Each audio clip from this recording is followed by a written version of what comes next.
Hey everyone, welcome back to our channel. If you're new here, please subscribe. I'd really love that. If you're returning, I don't. What we're going to be talking about today are a few things, actually. Okay. And I often ask myself this question: what the hell just happened? So grab your coffee. Okay. Maybe a snick snack or two. All right. I've been eating peanut butter out of the jar lately. Because it's the only thing that seems to calm me down. And let's get into it. So last week at Busch Gardens and here in Tampa, they saw this massive takeover, okay, of its property. Now, these takeovers are actually orchestrated. They're events that encourage the guests to bring the drama, or so they say.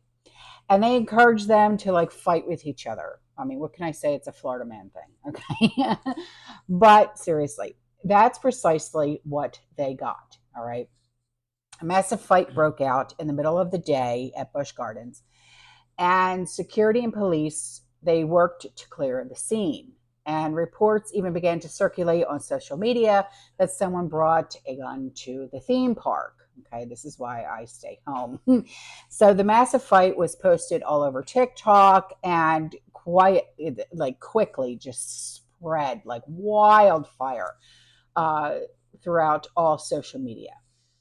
Now, with the infamy that this takeover received, the organizers promptly took to social media, encouraging followers to head to Busch Gardens on the 4th of July and July 6th for another takeover, because that's the smart thing to do.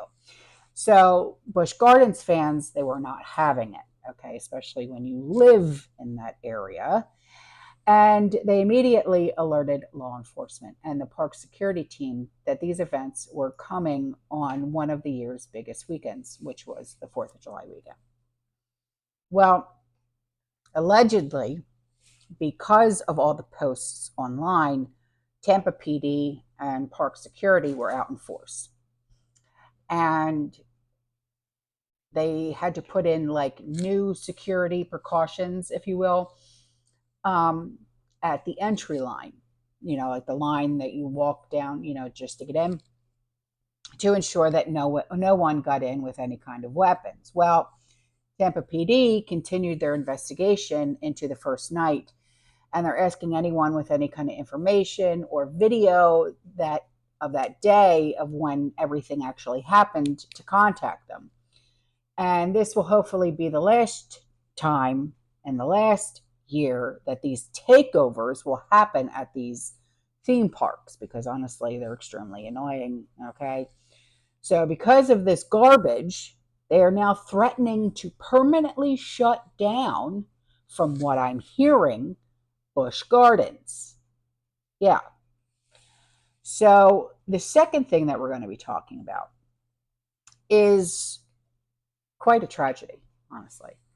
One person has perished after an explosion rocked the General Dynamics Ordnance and Technical Systems plant in Camden, Arkansas. Now, General Dynamics produces several kinds of artillery for the United States military, such as Hellfire missiles, Javelin missiles, and the Modular Artillery Charge System, the Hydra 70 2.75-inch rocket, and various mortar munitions. So, General Dynamics, they initially reported that the explosion as an incident involving pyrotechnics, but later clarified their comments and labeled it as an explosion caused by pyrotechnic materials. The name of the individual who lost their life in the explosion has been withheld from the public at this time. Okay. The third and final thing that we're going to be talking about is so unpatriotic and so disgusting, I don't want to talk about it, but here we are. While us patriots and Americans were celebrating the birth of our great nation on 4th of July, pro-Hamas mobs, they gathered in Dem cities to show how much they hate us and everything that we stand for. Yes, yes, because they think that their voices are louder than ours. In cities like Philly, LA, New York. Pro-Hamas protesters burned our flag. They set off smoke bombs to block people from enjoying fireworks. And in at least one case, allegedly physically assaulted a young man who was wearing an American flag as a cape. And in Washington Square Park, there was not a single American flag that was held with respect, but there was dozens of Palestinian flags. Now, I am against burning our flag. Okay? It's just not what you do. You don't see us going to other countries and burning their flags. So please don't come here and burn ours. This is our land. That's it. Guys, I'm out of here. I will see you in the next one. Yes? You stay safe, you stay positive, you keep prepping. Just always fear